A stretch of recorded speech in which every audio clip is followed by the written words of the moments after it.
Thank you, Captain Vijay Kumarji, for a very kind introduction. I want to especially thank Mr. Shankar and Mr. Sundar, the technical and program help, Dr. Badri for making a connection with the MMA.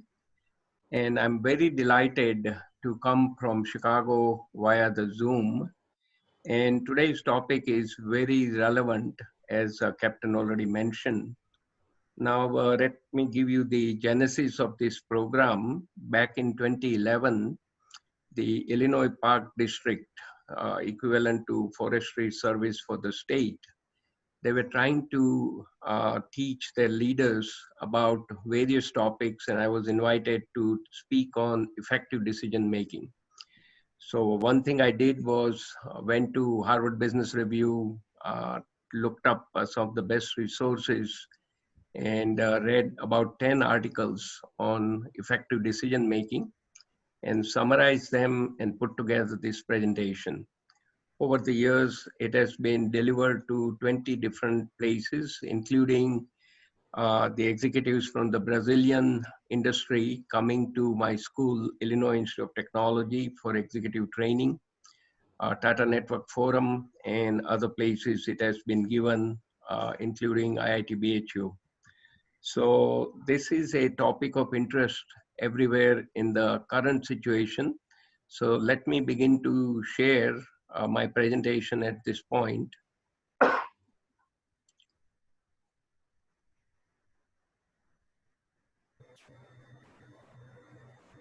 So here is the roadmap for next 1 hour. I'll briefly go over my brief background vis-a-vis decision making. Then we'll take some of the simple quotes on decision making from good thought leaders. And then I want to walk you down number of opportunities we have to make decision in a professional setting as well as the personal setting. I've added one special slide because of the current crisis going around the world on COVID-19.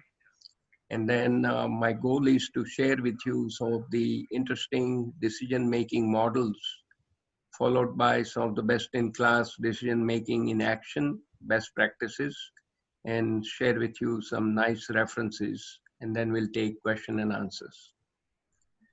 So just to recap, both in the for-profit and non-profit organizations, honored to have experience managing customers, people, processes, and working with leaders using some of the major models like US Baldrige Performance Award and International Standards Organization ISO models. Now, let's look at some of the nice quotes. The first one comes from Lee Iacocca. He was at Ford Motor Company, he retired. And when Chrysler was in trouble, they invited Lee to come back and steer the company from bankruptcy to good place. What Lee is saying that if I had to sum up in a word what makes a good manager, I would say decisiveness. You can use a fancy computer to gather the numbers, but in the end, you have to set a timetable and act using the information at hand. If you don't make the decision, time will go away and you will be left out and a competition will take advantage. The second quote is from a researcher from the Stanford Graduate School of Business, Jim Collins. He says, greatness is not a function of circumstance. Greatness, it turns out, is largely a matter of conscious choice and discipline. And this choice and discipline is related to the decision making we do every day, both in professional and personal setting. The last quote is from Peter Drucker, the father of management. He says, most discussions of decision making assume that only senior executives should make decisions and their decisions are the only one that matters. And according to him, this is a very dangerous mistake. So keep in mind that each and every person working in an organization is supposed to be making decisions to support the customers, to support the operations, to make sure that the employees are working in cohesion. So everybody's decisions are adding up. It's not just the executive's decisions which matter. It's everybody's decisions are needed. Now, let's take the journey into professional decision making. Now, some of you may be in a position after the whole thing settles, the coronavirus, and when things come back to normal, you will be looking for getting new people on board. You have to make a decision when you have number of candidates. Who are you going to bring them in, or who you would not hire, and why would you hire some person? A lot of time it turns out is the attitude of the person which allows you to make that decision more quickly. Next one is the onboarding. The key is when you hire a person, you really want to make sure that they are comfortable and they are oriented completely with the organization. What is the vision, the mission, what are some of the values, what are major products, and who are the key customers, etc. So you need to provide that onboarding guidance and orientation. Now, and I'm going to share with you some of the personal examples when I joined AT&T Bell Labs back in 1983. Initial training and ongoing training, this is where the professional decision making is very important. So when I joined Bell Labs back in 83, they had a very special customized set of training in the first 6 months. And also they had a first initial assignment cut out based on my skills and my experience. And the idea was they want to make sure that the candidates who come in inside the AT&T Bell Labs, they have the opportunity to use their skills and knowledge to make them a successful person by tackling that assignment, bringing good results. And once they get the confidence they can do it well, they're going to stay for a long time within the company.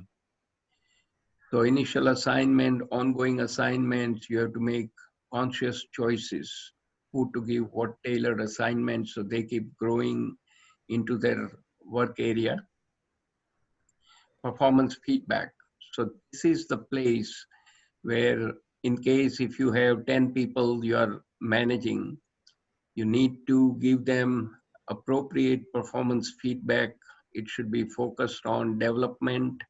It should give them opportunity to let them know what good things they bring on the table, give pat on the back, as well as identify few areas where they can do well with respect to getting additional training, and so their performance improves. Next item is coaching. Now, coaching is not in the sports sense, but as a supervisor or a manager, one need to be a coach of your employees. And what does the coach do? The coach find out that what are the strengths of an individual, where they are the best.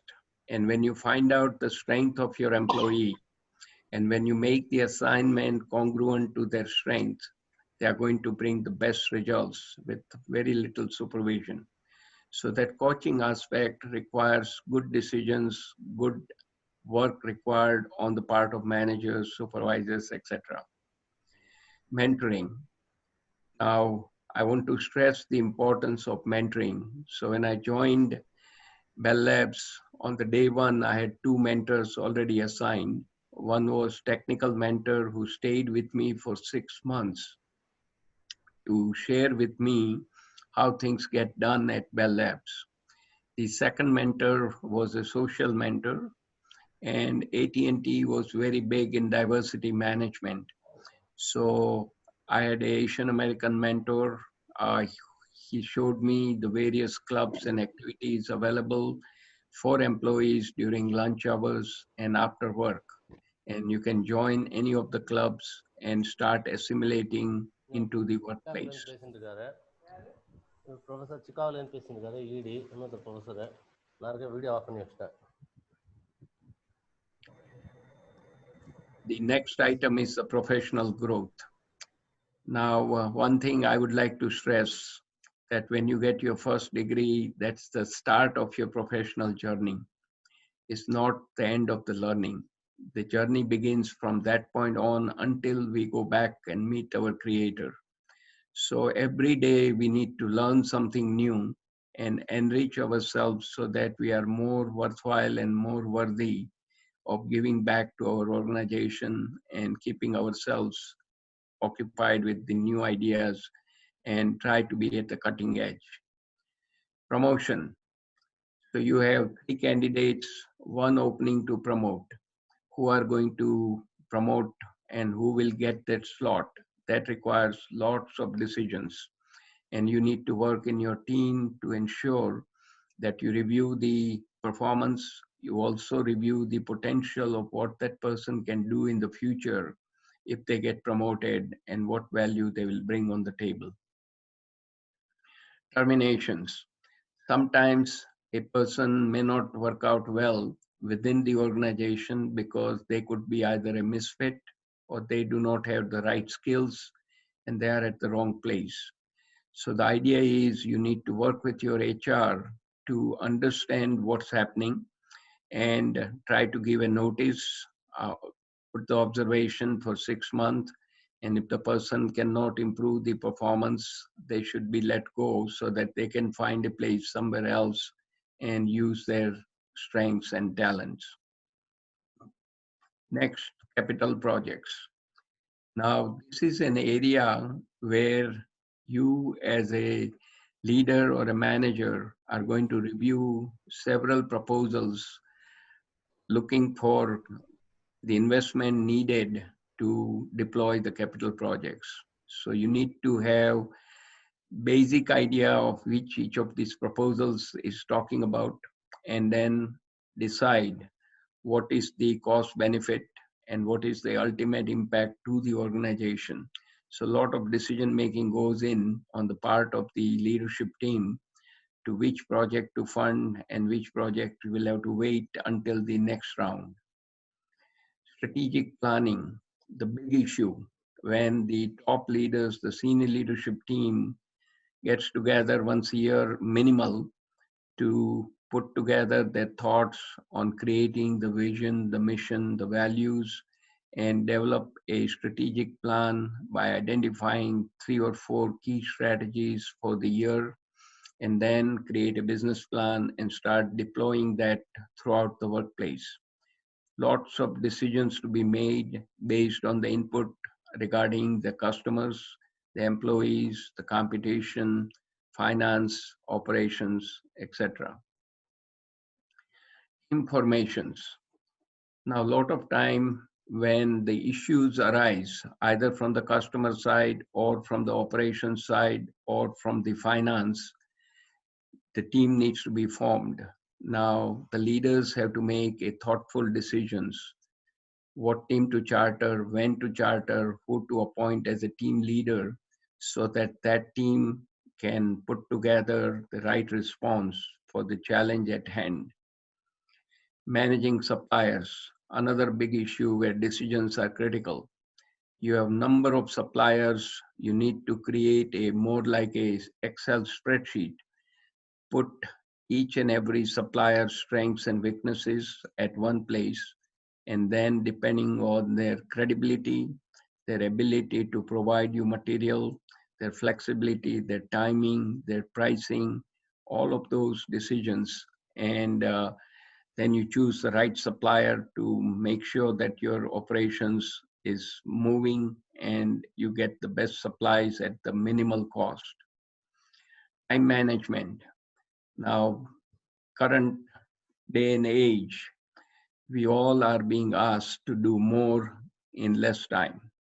So it's up to us. We get about 8 to 8.5 hours per day. How we use our time to work on the important things, not on the urgent things or the firefighting only. And I'll bring this topic back towards the end of the presentation.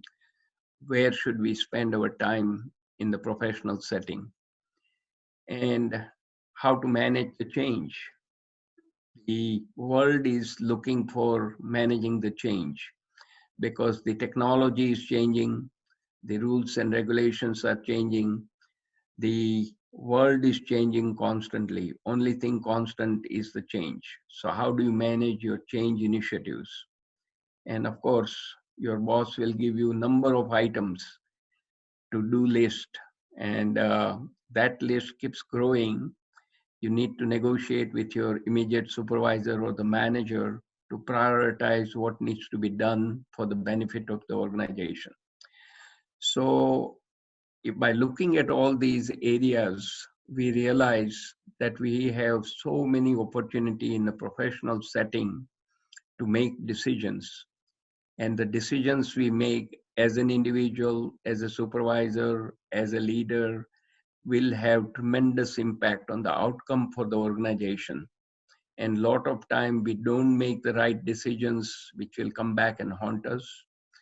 And the results will be suboptimal because of the bad decisions or not making any decisions. And by the way, when you don't decide, by default, it is a decision, which is not a good one because that's a reactionary. And we'll talk about it in one of the model coming up shortly. Now we switch the side to personal decision making. Lot of opportunity here. Schooling for yourself, spouse, children.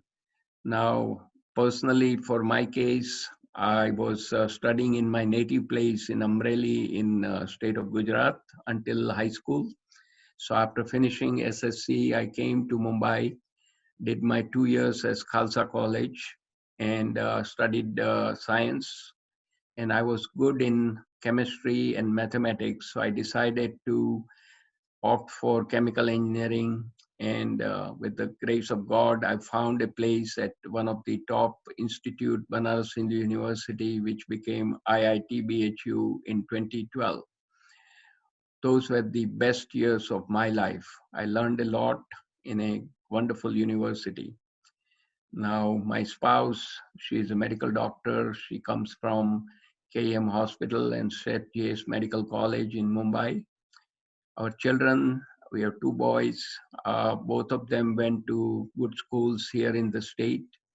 Older one went to Stanford University, studied computer science, worked in the industry, and then did MBA at Kellogg Graduate School, Kellogg School of Management at Northwestern. And my younger son went to Berkeley for economics. Jobs, your job as well as spouse's job. Now, I've been through few jobs, and my tendency is to stay at one place as long as you can and keep adding value. So I've stayed in the chemical industry first, and then when the industry was down, I had started doing my MBA, and I got a job at AT&T Bell Labs, which was a sudden departure from chemical engineering to telecommunication. And within the telecommunication, I changed to quality management discipline. And along the way, I started teaching at the business school to bring the industry knowledge so that the students can get both theory as well as the practice. And of course, my wife, as a medical doctor, she just finally retired just in time because right now we have two grandchildren with us, my son and daughter-in-law. They are all with us for last 3 weeks because of the lockdown here in the state. And she has worked at a few hospitals and a number of medical places. Financial. Now, as you keep earning more and more, I'm sure you are thinking about saving money for your retirement. Where are you going to invest, in what areas, and when to invest, how to invest, etc. Shopping, both durable and non-durable goods, which brand you want to like to buy, and which area you will go and get your material. Housing, whether you want to rent or buy down the road. Automobile, which particular car you want to have. Now, a lot of time it's a more like a status symbol, but you need the car to go from place to place. So depending on your situation, you decide what's the best option. So personally, when I was a student, I'd bought a second-hand car, which cost only $800 that time. That was year 1970, 50 years ago. And it car ran for almost 10 years, even though it was a second-hand car. Appliances, which one, which brand, which place you are going to buy it from, clothing, which department store, which type of clothing, and again, different seasons. You need to have at least the idea of what you want to buy for yourself, your spouse, children, etc. when they are young. Place of worship, where you are going to go. You have to make a decision close to home and a good place where you can go and have peace of mind. Sports, either you are playing it or watching it. And of course, in India, cricket and football, which is both are very popular. Vacation. When time comes, I'm sure you are keeping your vacations open after all this bad situation passes over, at least on a yearly basis. One should keep in mind that taking vacation recharges your battery. And when I was with AT&T Bell Labs for 17 and a half years, our leaders emphasized that don't be workaholic. Try to take time off from the work because work is never ending. You need to have personal time with the family. Go away for whatever time you have, 1 week, 2 weeks, 2.5 weeks, 3 weeks. Take your vacation on a regular basis. Hobbies. One should cultivate some hobbies. And personally, I enjoyed doing photography, travel internationally. I like the philanthropy. I've been very happy to mention that about 30 years ago, we started a blind foundation for India to support 15 million blind, 1 out of 3 in the world in India. Personal improvements. We all can identify few areas where we can continue to hone up our skills and personal improvements on a continuous basis by reading lots of books. And at this stage, I read Harvard Business Review, MIT Sloan, uh, Management Review, McKinsey Quarterly, Inc., Forbes, etc. Number of magazine, good articles, and nowadays we get lots of push on the internet via email every day. Time management on a personal level, how you spend your time you spend with your family, with your children, for spending time giving service at the religious places, place of worship, etc. Those are important things. And I call it the honey-do list. So if you have a spouse, she will give you or he will give you a list of things you need to do, and you have to accept that list and keep working on it. Otherwise, you may not get the supper or a lunch that day. Okay, now we come to the current situation, decision making during COVID-19.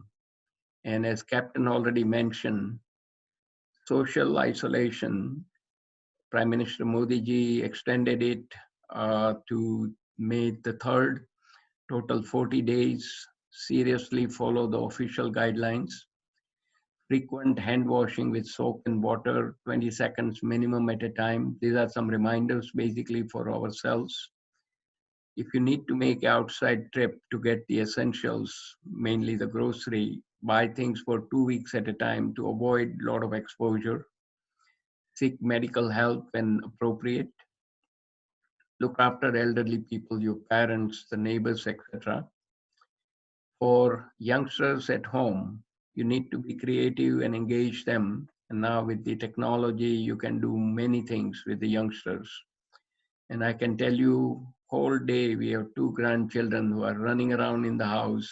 My wife, who has become the general manager, GM, grandmother, she takes care of both of them. And I get involved part of the time when I'm not busy with my work, but you have to entertain the youngsters and keep them focused. share in the house chores. Now, one thing I do well is cleaning. As a chemical engineer, I've learned how to do the cleaning operation. So all the dishes I do, and that's my part. My wife is an excellent cook. So she cooks the food and I take on once the dishes are ready to be done. So I do the dishes, try to be helpful to the significant others. Avoid rumors, do not propagate false information. And bottom line, we need to have more discipline and vigilance during these difficult times because the choices and the decision we make or don't make can impact not only our lives, but others' lives also. So stay healthy, stay safe. Now, I want to share with you a very simple tool from the quality discipline called tree diagram. And this simple tool, and of course, the timing is not right. It talks about going on vacation, and going to Europe is a no-no at the moment, and you cannot do any of these. But let me frame the uh, tool here. There are various levels of decision making. There's a decision level 1, which says you want to go on vacation. For that decision level 1, there are a number of options at decision level 2. And for decision level 2, for each of those 3 options, there is a decision level 3, which opens up more options, ultimately leading to the outcomes. So the point I want to make is on a single piece of paper, you can assemble a lot of information and go from your major decision to final outcome by traversing on any of the path. And this is a very simple tool used in the quality management discipline, started by the Japanese and is picked up all over the world. And some of you in the audience who are in the quality discipline, you may have seen it or used this simple tree diagram, which is nothing but your organization chart sideways. So your top person, generally the organization chart with the top person, CMD or the president or the CEO at the top. Now here your decision level 1 is the CMD, it's on the left side, sideways. Now, if there are any students in the audience or any professionals who are continue to do the additional choices to continue their education, you have many choices at hand. If you want to go in the business area, then there are sub choices like accounting, finance, operation, strategy, marketing, etc. When I did my MBA, I chose to do marketing management as my major because I understood the value of marketing. Because if you cannot market anything, then your great products will remain more like a mystery. Nobody will be able to get it. And one thing I can mention in the Western world, in USA, they are extremely good at marketing. They can sell anything and everything to anybody and everybody. Engineering, many branches and sub branches. I chose chemical engineering, but you can have civil, mechanical, electrical, telecommunication, mining, metallurgy, computer science, etc. Some people prefer to go in the law. You can have patent law, real estate, etc. Medicine, many opportunities, pediatrics, internal medicine, surgeon, etc. You may want to choose fine arts, liberal arts, life sciences, or pharmaceutics, depending your interest and using your strengths. And one thing I want to mention that, as I mentioned, I was good with chemistry and mathematics, so I chose chemical engineering. And those two strong areas allowed me to study well in chemical engineering.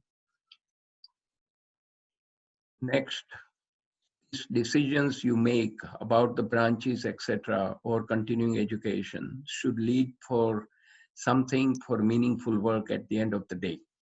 So once you get your first degree or you get an additional degree, undergrad, grad, postgrad, you may want to change your job, you want to go into corporate world, or you want to become an educator, or you want to join the government work, NGO, R&D labs, or if you are brave, you start your own company. And let me tell you one simple example. When we had Professor Mohammad Yunus, the Nobel Peace Prize winner from Bangladesh, here in Chicago, he was getting interviewed at Chicago Public Radio, and he made a profound statement that our education system is lopsided. We are creating more job seekers than job creators. We need to have more entrepreneurs creating the jobs. At this point, I'll request Mr. Shankar to play this YouTube on group decision making. And I'll stop sharing at this point.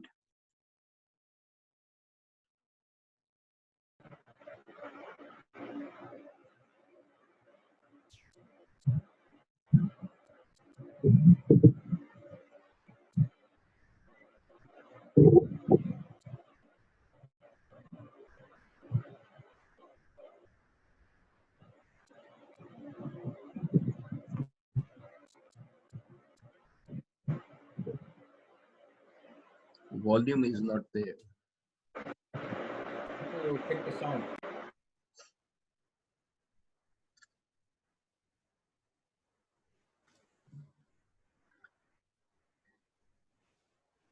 Captain, volume is not there. We may. Can you do something on the volume, Sundar Shankar? Are you online? Shankar? So what happens, sir? Sound is not coming. Sound is not coming. Oh, No. You start from playing from the beginning so that we don't miss anything. Decisions can be hard enough, but Now making it's them with audible? a group can be particularly tricky. Okay. Let's look at an example of group decision making and how using decision skills can help. This is Mike, Chris, Matt, and Arlo. They like hanging out together because they're pretty good friends. This Friday night, they're going out to eat before they go to a friend's party. Where do you want to go? Says Mike. I don't care, says Chris. Me neither, says Matt. As long as it's good, says Arlo. Sounds like it should be pretty easy, right? But here's the thing. Mike, Chris, Matt, and Arlo all have different ideas about how this is going to work out.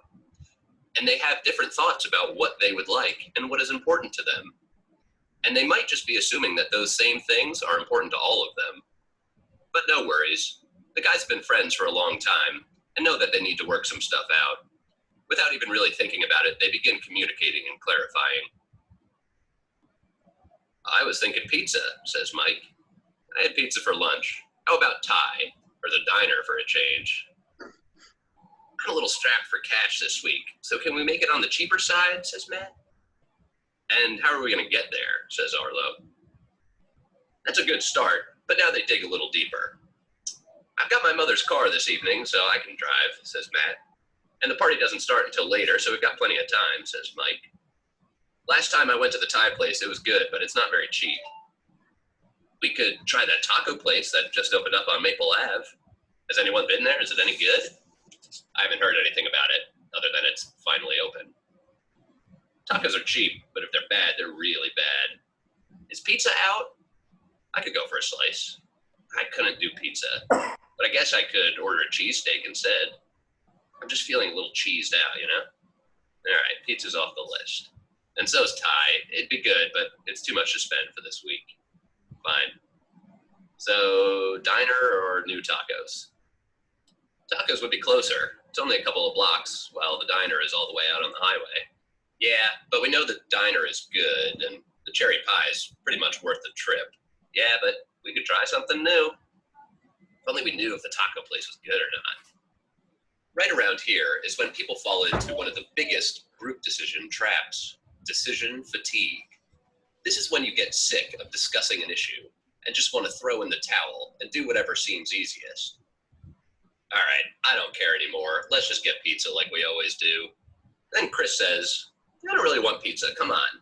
We just have to decide between the diner and the taco place. What do you think? Arlo replies, all right.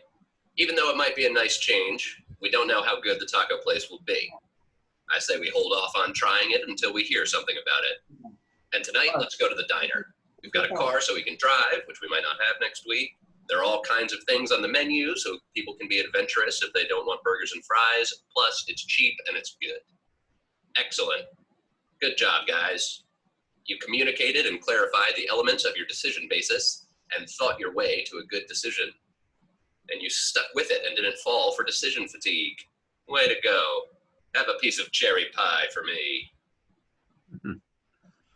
Okay, so with that, you saw how the decision making works, right? Okay, I'm going to come back and pick up from where we left.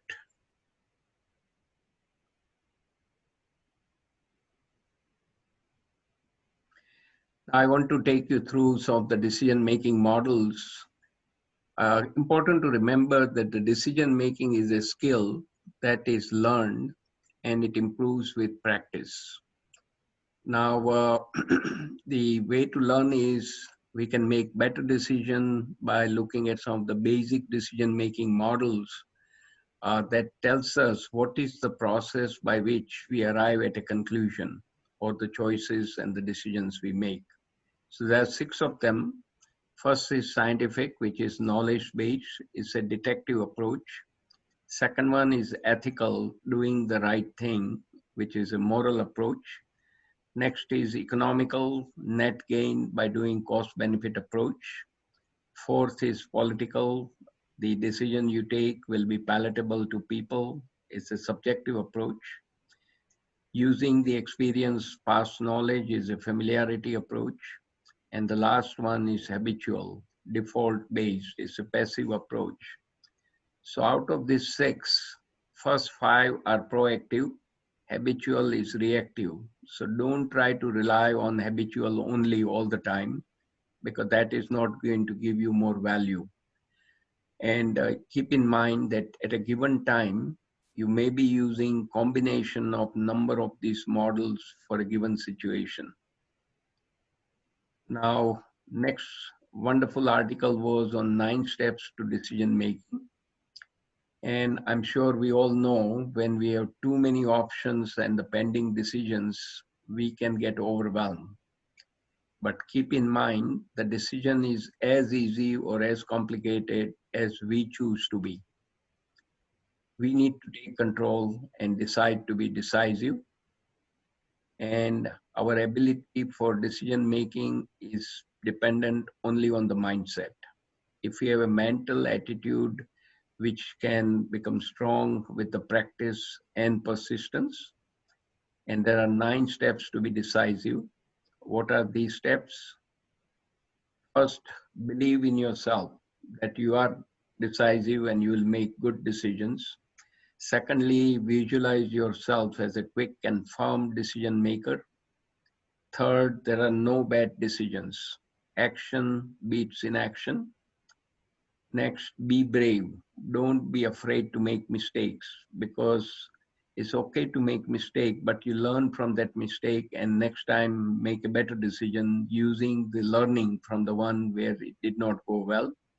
Have faith, listen to your instinct, take a step back, decide by expanding the possibilities, thinking out of the box, set the time limit. A lot of people put together their final decisions when there's a deadline. And a lot of people work under tight deadlines, but don't do it all the time.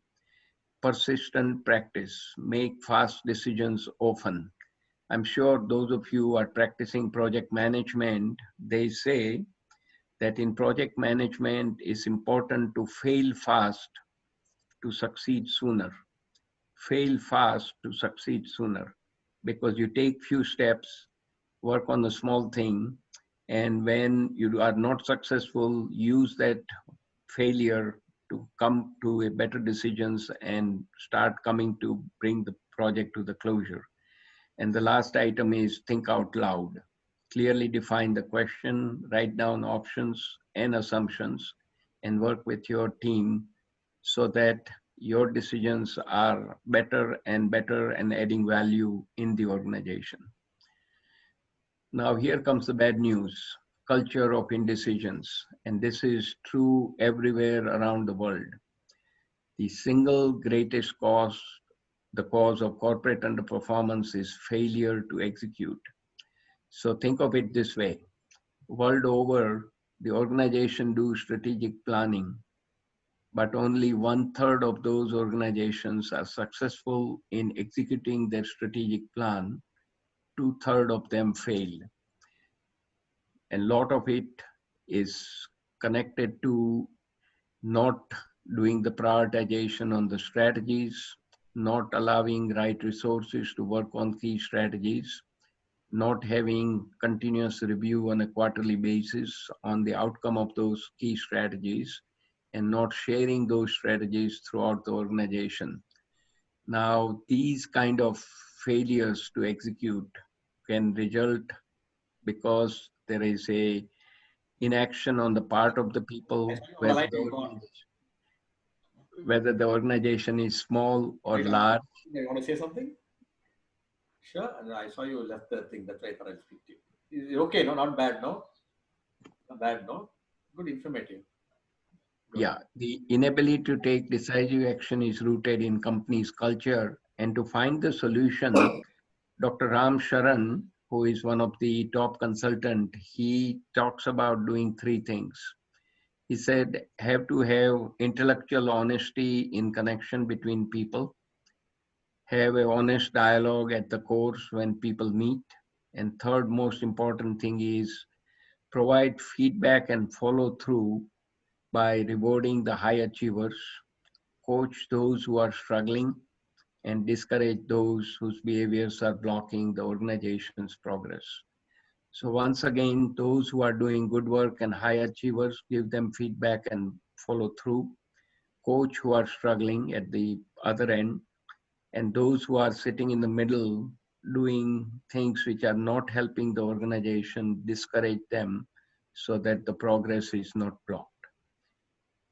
Now, next question comes, who makes the decision? And this is where a lot of confusion comes. A lot of time decisions in the organization stall because nobody knows who is in charge. So who is accountable for decision, and how do we arrive at a credit in the decision making? Use the RAPID model. And RAPID, R stands for who will recommend the course of action for the key decision. A, who will agree to the recommendation. P, who will perform the actions. I, whose input is needed to determine proposal's feasibility. And D, who decides to bring the action to closure and commit the organization to implement it. So keep in mind, this RAPID will provide the accountability of who is going to be doing what in order to take actions on the decisions you have made. Now, this is a little bit of a homework.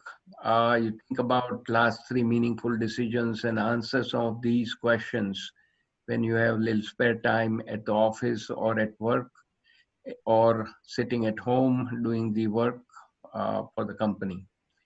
Now, why good leaders made bad decisions? This is another topic which comes back most of the time. So keep in mind that the good leaders, they do a lot of pattern recognition and emotional tagging because they want to make a quick and effective decisions, but that can be distorted by self-interest, emotional attachments, or misleading memories. Now, these 3 red flags needs to be watched. And to guard against these red flags, one need to have more analysis, greater debate, and stronger governance.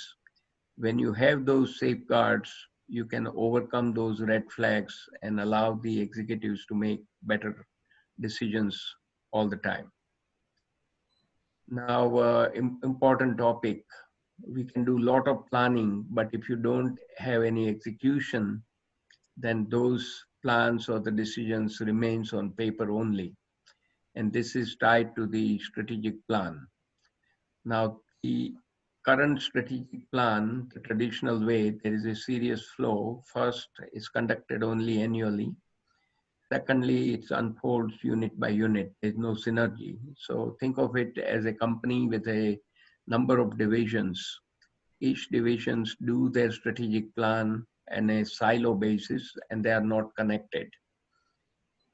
So frustrated with these constraints, the executives normally sidestep this formal process and then make their decisions without any debate.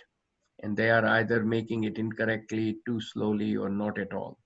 So the guidance from this article is that how do we improve the quality and quantity of our strategic decisions? And this important thing is to do continuous issues focused strategic planning. And let me give you one practical example. When Alan Mulally joined Ford Motor Company coming out of Boeing, he used to have weekly strategic plan review where all managers around the world will get on 2 hours of phone calls every Friday morning, and they will review the strategic plan and try to make sure that they are current and they are stepping ahead of the competition. So flexible week to week review of the strategic plan to remain current in the business conditions, technology changes, regulation changes, etc. And debate one issue at a time until you reach a decision. And the reward is you can make better decisions and more strategic decisions every year. So here is the proof of the pudding. If you do only annual review on a single business unit basis, at the most you will have 2.5 decisions per year. Annual review focused on issues, you improve it to 3.5. Continuous review focused on business unit 4.1. But continuous review focused on issues, you are able to do 6.1 decisions, which compared to 2.5 is 144% better. So it is very important to understand some of these ideas where it's not just making a plan, but executing those plans to get the value for the organization. Now, I mentioned about the time management. So let's quickly review Dr. Stephen Covey's time management metrics. As we see on the y-axis, whether it's important or not important, x-axis, urgent or not urgent. Guidance from Dr. Stephen Covey, who is a management think tank, he says spend 90 to 95% of the time in quadrant 2. And what do we do in quadrant 2? Prevention activities, relationship building, planning, recreation when we have done some good work. 5 to 10% only in the quadrant 1 top left, crises and deadlines, that is firefighting. And by the way, some people are so smart in the organization, they will start the fire, then they will come in with the fire hoses, the fire extinguishers, and they'll put the fire out. Now, top management, a lot of time have no idea what's happening. They will consider them hero and give them promotions, but they don't realize that they are the one creating the fires and then acting to put it out. And by the way, quadrant 3 and 4, there are a lot of unneeded activities which should not be allowed in the workplace. So keep in mind, you want to work on important but not urgent activities from the Stephen Covey's guidance. Now, the last item I wanted to discuss with you is how to manage our inbox. We get so much information coming in via smartphone, via email, SMS, each and every different way you can think of, people calling. Now, whatever information comes in, there are certain things you need to do. So consider 4 buckets. Things you need to do, put it in the do bucket. Second thing is delegate. If you have people working with you, give them small item so they can work on it and get the results for you and do it in a diligent way. Give them specific item, give them the roadmap, what is expected. Don't tell them how to do it, and then have a regular review and receive the good work at the end. Third, you need to do it, but you are tied up. So you delay it for a week. put it down on a yellow sticky paper, and come back and take care of it. And lot of things coming our way should go in the fourth basket, the dump basket. It should not see the light of the day. Put it away. It's a waste of your time and it's not necessary in the professional setting.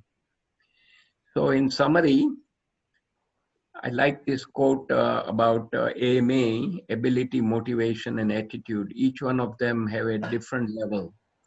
Ability determines what you are capable of doing. Motivation determines how you do it, but it is the attitude that determines how well you do it. So if you have positive attitude, you will always achieve much better than the people who are naysayers. And you also want to hire people who have positive attitude. Now, in order to effectively make decisions and execute them, you need to engage all three H's: the heart, which is your emotions; head, the ideas and logic; and hands, the implementation. Now, I like this simple definition of leadership, which is a catalyst for change. And leadership is all about influencing, igniting, and inspiring ordinary people to do extraordinary things. It can never get better than this or simpler than this. It's very profound. Leadership is all about influencing, igniting, and inspiring ordinary people to do extraordinary things. So the leader's ability is to translate the vision into action and actions into next level of vision for decisive decision making. And very important to remember that decisiveness comes with the decision that you are decisive. So start deciding today and you will be a great decision maker. So I wanted to bring you to your attention the one reference I used, HBR's 10 must reads on making smart decisions. It has been updated several times. Wonderful resource. And then there are several good books. One book by John Carter, who is the father of change management. He has another book come out in 2012, Leading Change. Excellent book by Patrick Lencioni on leadership fables. So wonderful references for your use. And at this point, I want to end the presentation and we will start taking questions through the chat box.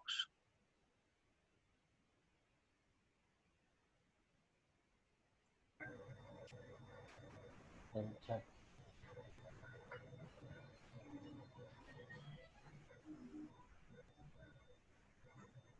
Thank you, Professor.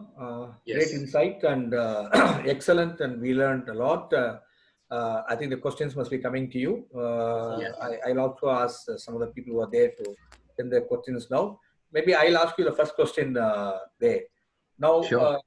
I want you to tell us, under difficult conditions like we have a lockdown, the government of India said that we must take care of our staff, we should not terminate them, we should continue to pay them. And there are some of the SMEs who totally depends upon the revenue what they generated to pay their employees actually.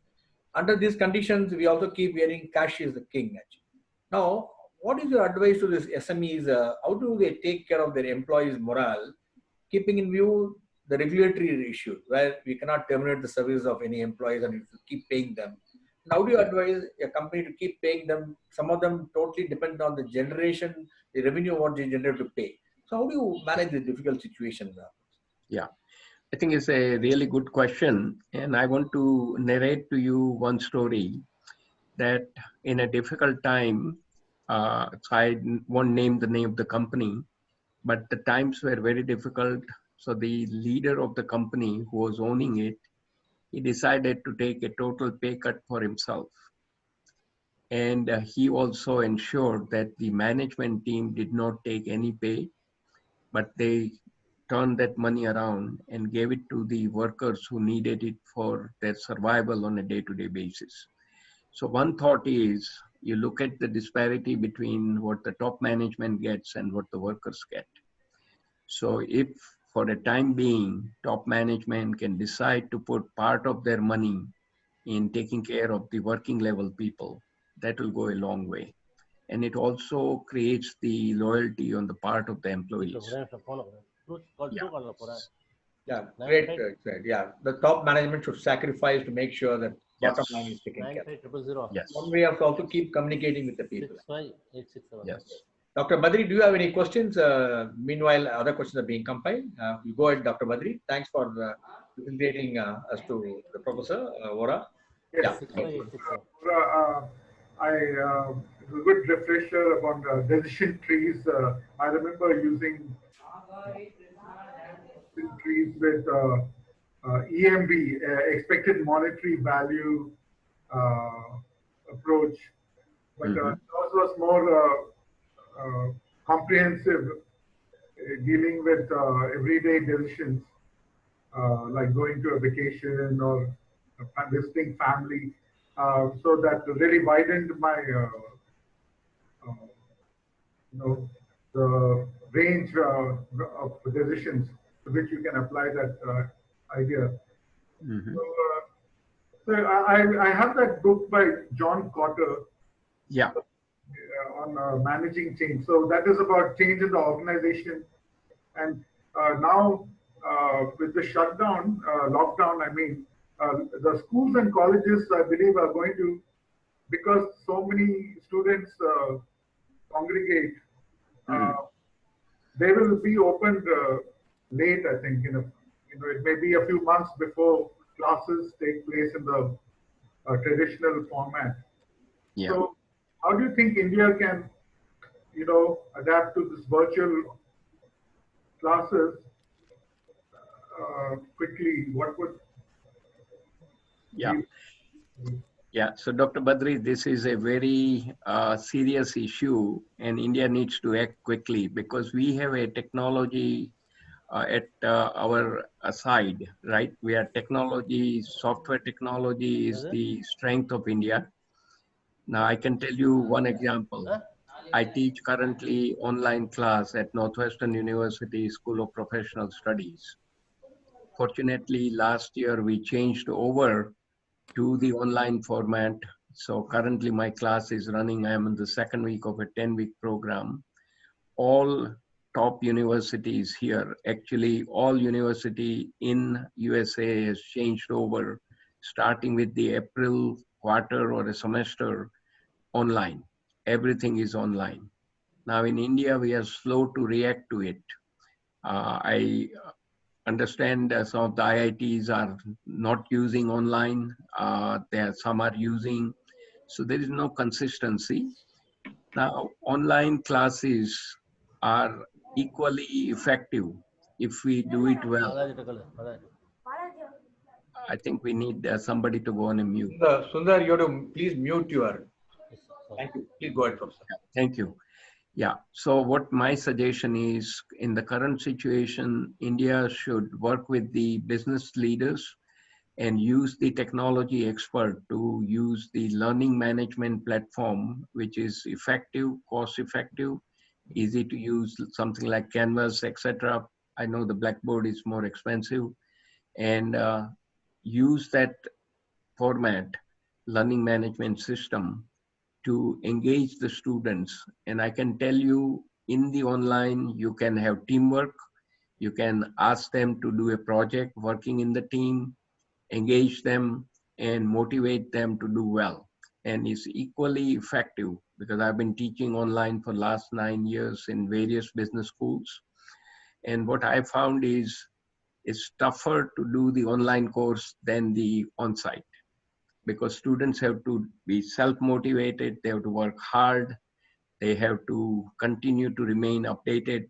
And good news is the technology, when the internet is available, is asynchronous, most of the classes, and they can do it anytime, 24/7. The faculty can come anytime, 24/7, and give the feedback, keep them motivated, and teach them all the things. So my suggestion at the India level at this point is use the technology, leverage the technology software, use the business leaders to come together because they need the workers.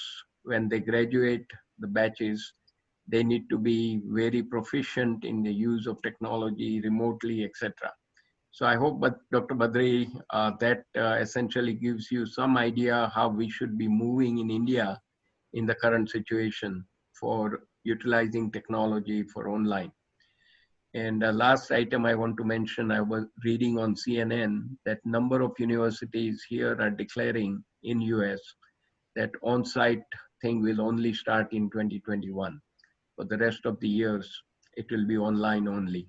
So several top universities have started thinking about it because the situation is bad, and in US we have a tremendous impact of the positive cases and the deaths occurring in the last almost 4 weeks. So opening the schools, etc., is not the right thing to do. So it will open in 2021 for most of the universities. Okay. Next question. Sundar, you picked up some questions, passing out to Professor. Yeah. So I'm looking at the chat here. So one question, is making more decisions a good option, or after taking a decision with sufficient due diligence, is it not important to stick to the decisions? So this is from Nagahari Krishna.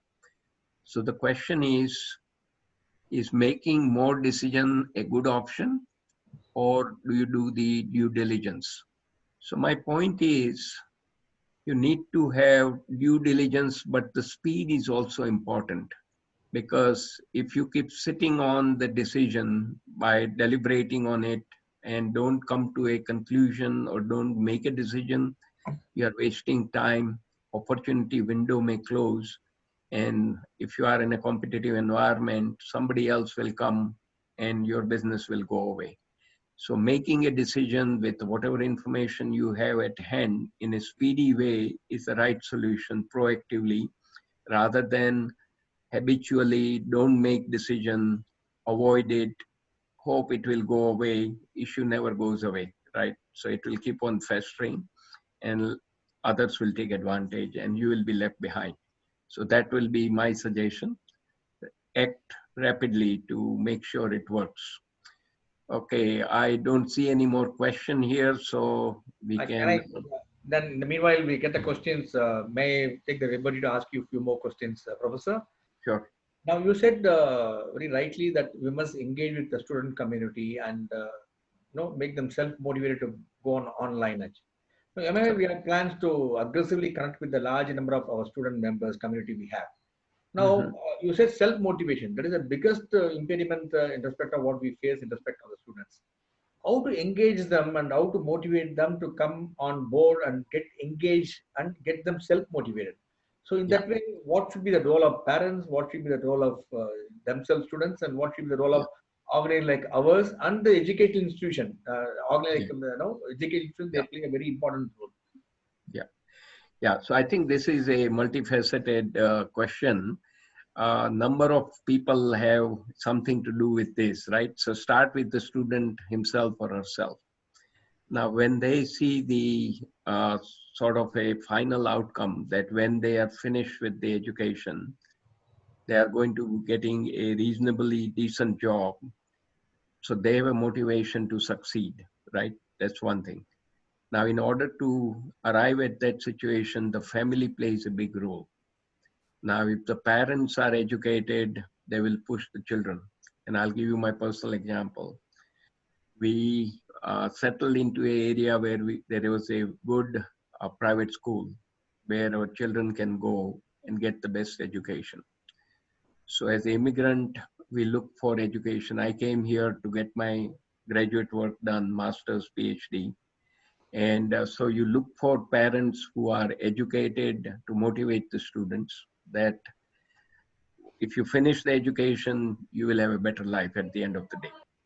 Now, okay, again, Sundarji, could you please go on a mute? Yeah. And those who are not educated, you have to work with those students a little bit more to show them the path where if they finish the education, what is the life they will have, where they can take care of their family, their parents, their siblings, etc. Now, talking about the role of the educators in the online setting. the teachers have to do a lot more work if you are online rather than on site. On site, you are just going to the class and spending time with them, but on online, you are constantly on the subject, coming through the internet, giving them feedback, connecting them to make sure that they are doing the right work, and if they are not, give them guidance so how they can improve. And the association like Madras Management Association, MMA, their role is to continue to provide cutting edge information to the students, to the management people, and to all the professionals that during these difficult times, don't give up hope. And all we see is a part of the business cycle. Business cycle goes up, business cycle goes down. We are in the downside of the business cycle. Eventually, cycle will change, will come back up. But those during the down cycle, if we prepare ourselves, hone up of our skills, and focus on the right things, for example, training, new areas, R&D, all these issues, if we do well in during the down cycle, when the cycle is on the upswing, you can take advantage, come out of the gate well prepared, and do very well compared to competition where they are doing nothing during the downtime. So motivation has to come individual level, has to come in a collective level from the family. Also professionals can mentor the students from the company. And I've seen the importance of the mentoring at workplace. I had several great mentors throughout my career, and I owe a lot of my current position to them because they guided me during my path on my journey. We start with our parents as our mentors. We start next to the the teachers in the school, professors at the university, bosses at the workplaces, and our friends. Some of them are mature, some of them are highly educated, very talented. They can steer you in the right direction. So my point is we need to capitalize on all these different resources to keep our youngsters motivated and show them that each one of them have a very great potential in them. Now they don't know their potential, so we need to awaken them and look at Swami Vivekananda ji said, do not rest until your goal is achieved, right? So keep working on things and don't give up. It's very interesting to remember that if you have a passion for something, go after it and look for long-term goals. Don't settle for short-term success. So that would be my suggestion. Thank you, Professor. Is there any more questions, Sundar? I think this is the first event. I think people have to get used to asking questions through. I got a question from one of our friends, one of our committee members. What he asked me to request you is, now the old world is individual, the countries are looking inwards actually. And they also want talk like, Japan invested a couple of $1 million to, encourage their companies to move out of China to do their businesses. The companies will be moving out of China for obvious reasons actually. Now, this is an opportunity for other countries. Now, under these circumstances, how does any entrepreneur or large organization take a decision which company to observe and start, because this is a great opportunity to get some of the industries which you would like to move out of China. So what is your one word of advice for these entrepreneurs, how to look for this opportunity to take the right decision at the right time? Yeah, I think we need to, and this is, I may not have the right answer for this, but my thoughts on this are as follows. First, look for opportunity within India itself. We have a huge population, and if you are doing something on an innovative way as an entrepreneur, and if you could do some cost-effective solution to tackle some of our societal problems like poverty, hunger, education-related issue, primary health, and I think we have a lot of opportunities to do inside India, entrepreneurship basis, find applications using technology to tackle the big issues, which can impact large number of people. So the market is there. You need to find a niche area where you have the strength, form a team which can work on finding a unique solution at a fraction of a cost compared to the Western world, and that can bring the right solution for our issues in India. That would be one thought. Second thought is, if you have a bigger reach, more money, you need to look at the world scene where there is an opportunity, and you don't have to be in China. You can go to other places like Canada, uh, Australia, New Zealand, USA, etc., where there is a need for some of these kind of things and where you can do something meaningful. But keep in mind, we can begin with India itself because market is big, opportunities are many, and needs are tremendous. And we need to take advantage of it. And I would say entrepreneurship should be the part of the buzzword throughout our education system. Unfortunately, we are creating job seekers, not the job creators. And they're begging for jobs versus if you create the entrepreneurs, they will employ a lot of these youths who are coming out. And let me give you a little grim statistic. I was looking at some data from India Today about a year and a half back, that only 7% of the IT professionals who graduate every year have the right skill set to do their work. 93% do not have the right skills. And we are creating a lot of engineers and graduates who do not have the right skill set. And my point is, we need a combination of both hard skills, which is technical, and the soft skills like communication, leadership, decision making, initiatives, time management, meeting management, teamwork. Without those things, person cannot be effective in the workplace. And I've realized that working at the multinationals, how important those things are compared to your technical thing. Everybody will have a technical knowledge, hard skills, but having soft skills is extremely important. And this is where I think the MMA should really put a big force and try to get this thing on the surface so that people can benefit at the company level, at the student level, etc. Thank you, Doctor. I know it's quite late in the night, and you have been so kind to join us live from Chicago. I think it must be around 11:30 at night. I know the time. It's 10 minutes to 12. Oh my God! So sorry to keep you awake. No, don't worry. I generally go to sleep late, so I'm perfectly fine, and I'm ready to take few questions if you have any. Dr. Badri, any questions? Sir, is there any questions come for the? No, sir, no. No. Okay. Now, Dr. Badri, any question? No, sir. Thank you. very inspiring, and I think one key takeaways which I took it from the lot of points what you shared with us. You keep reviewing what you do actually, and that makes your decision process faster, and your the success rate of your decision is much better. That's a very key takeaway for each one of us. Thank you so much for sharing with us. I know our members are more used to watching live on Facebook and thing, and now we'll now promote them to come more on Zoom so that ask questions. And as also I mentioned to you, our regular timing is 11 o'clock and 6 o'clock in the evening. Body biorhythm is used to 11 o'clock in the morning. So that's another reason to get them. But I will take telecast of your talk sometime, one of the sessions in the evening, so that members get really benefit. That time I'll request you, if you get time, you can answer some additional questions. Thank you so much. Definitely. Thank you, Dr. Badri, for connecting us to Professor. Yes, my pleasure.